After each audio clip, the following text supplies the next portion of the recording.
میں نے ایک ایسا حیرت انگیز کام کیا تھا۔ میرا ایک دوست، اس کی جو بڑے بھائی کی جو بیوی تھی نا، اس کو آگ لگی تھی چولہے سے۔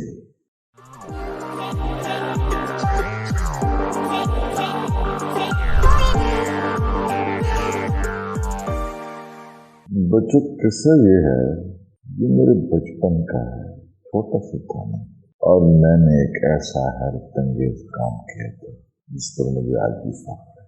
میرا ایک دوست ایک دن میرے پاس آیا اور رونے لگ گیا۔ میرا محمد تھا۔ میں نے اسے پوچھا، اس نے کہا میری امی چوتھا دن ہے، وہ پولیس والے لے گئے ہیں اور اسے چھوڑ دیا۔ کل میں ابو کو کہا جا کر ابو نے پولیس والوں کو کہا کہ یہ آ رہے ہیں، تو ہم تھانے میں گئے، اس کی امی سے ملے۔ تو میں نے اس پورے کیس میں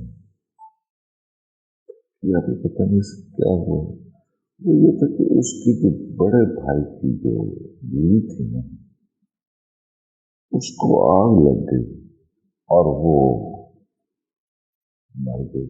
اس کے جو گھر والے تھے انہوں نے کہا کہ اس کی جو ساس تھی، یعنی کہ اس کی امی، یہ اس میں سے پیچھے سے آگ لگائی۔ اور کہ میں نے وہ پورا قصہ سنا اور جا کر پتہ کیا، وہ ان کا جو وکیل تھا پولیس والوں کے جلدی سے سفارش کر رہی تھی کہ میرا دوست ہے، بڑا اچھا خاندان تھا۔ اس نے کہا اور کوئی مسئلہ نہیں، مسئلہ یہ ہے کہ وہ جو مر گئی ہے، مرتے ہوئے یہ کہہ رہی ہے کہ مجھے سینے آگ لگی۔ اور بھی خوفناک بات تھی کہ اب جو ہے بیان نظیر جو ہوتے ہیں مرتے ہوئے وقت، یہ جو بیانات جو ہوتے ہیں وہ اتنے خوفناک ہوتے ہیں کیس میں کہ وہ اس کو سزا سے۔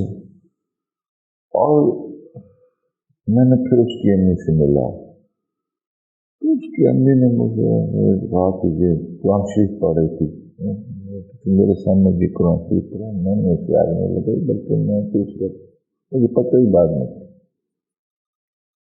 میں نے پھر ان سے پوچھا سارا کچھ، میں نے کہا کس دن کا واقعہ ہے، اس دن کا اتنے بجے پر۔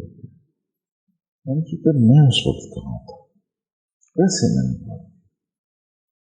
مجھے یاد آیا کہ میں ٹبی گیا ہوا تھا، ٹبی جہاں کے آپ رہنے والے ہیں، اور ٹبی میں اس دن بہت خوفناک آندھی تھی اور میں وہاں پھنس گیا تھا اور بڑی مشکل سے میں گھر اندر آیا پہنچا تھا، جو اپنا یہ جو ان کے دادے کا جو گھر ہے ایسے وغیرہ اس گھر میں پہنچا تو مجھے یاد آیا کہ اس دن بہت خوفناک آندھی تھی۔ میں نے سوچا، میں نے کہا کہ جو یہ ٹائم بتاتے ہیں اسی وقت کی بات ہے، اور یہ کہتے ہیں کہ یہ صحن میں ہوا ہے معاملہ، تو کیا خیر کہ یہ بات میں نے جا کر کہی ان کے وکیل کو۔ میں نے کہا اس دن تو بہت خوفناک آندھی تھی، اور یہ کہتے ہیں کہ وہ باہر تھی فلاں جگہ، تو وہاں اس نے پیچھے سے اس کو کی تمیز کو کسی چیز سے آگ لگائی، ماچس کی چیز سے۔ میں نے کہا اتنی آندھی نہیں چاہیے، یہ دیکھو یہ گھنٹہ ڈیڑھ۔ اس نے خیر یہ گیا وہ وکیل، جو پٹواری ہوتے ہیں نا، وہ اپنے رجسٹر میں لکھتے ہیں کہ کب آندھی آئی، کتنی آندھی آئی، کیا ہوا۔ تو انہوں نے وہ پورا لکھ رکھا تھا کہ اتنے بجے سے اتنے آندھی ہے، یہ ہے۔ پھر اس نے میرے محکمہ موسمیات والوں سے بھی بول دیا، سارا کچھ نکلوایا، تو یہ ثابت ہوا کہ اس وقت میں ممکن ہی نہیں ہے کہ باہر کسی کو کوئی آگ جلا سکے اتنی تیز آندھی میں، یا کوئی ماچس کی تیلی جلا سکے، یا کوئی لائٹر کو آن کر کے کسی کو آگ لگا سکے۔ اس کو آگ لگی تھی چولہے سے، جہاں وہ بیٹھی ہوئی اپنا جرم کر رہی تھی، لیکن اس کی ساس کے ساتھ اتنے زیادہ تعلقات خراب تھے، لڑائی تھی ان کی آپس میں، تو اس نے کیسی نے مجھے آگ لگائی۔ اور وہ ابھی پوری بات جو ہے نا، وہ غصے میں جو ہے نا اپنی قبضہ پہ کہہ گئی تھی، اور اس کے بعد اسے ہوش نہیں آیا۔